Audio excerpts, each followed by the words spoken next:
I totally understand and appreciate why good men who have accumulated any sort of property or status do not want to give it up.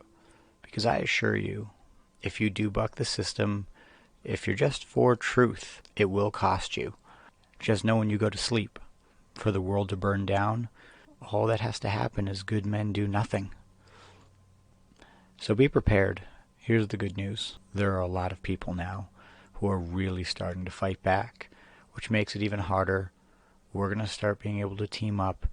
We're not going to let our federal government in this weird legal system they've created to control us keep going.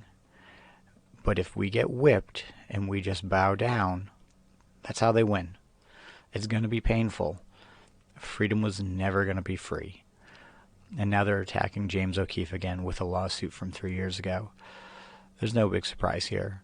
They're going to try to pin us down or bleed us financially through frivolous legal cases.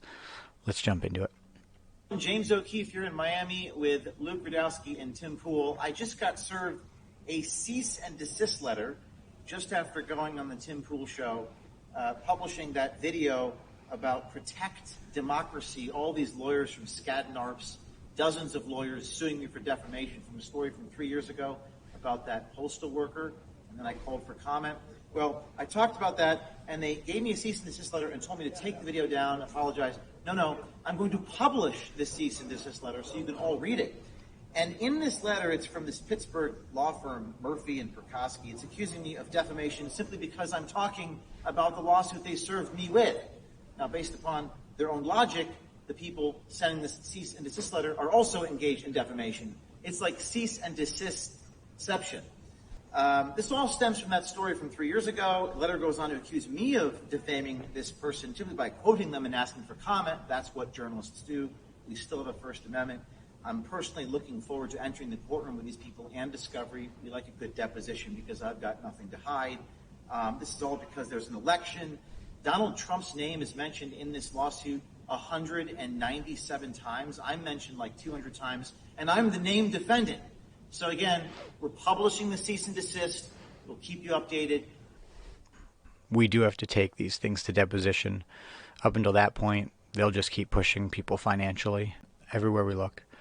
I really don't understand how people have this cognitive dissonance.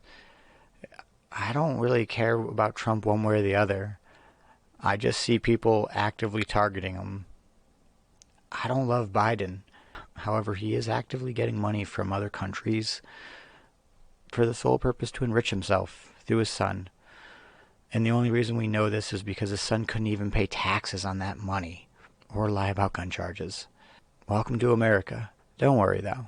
We're going to bring it back. There's no question about it. I hope you learned something. I'm Tristan with Radically Rational Radio. Like, comment, subscribe. I'll see you in the next episode. Stay resilient.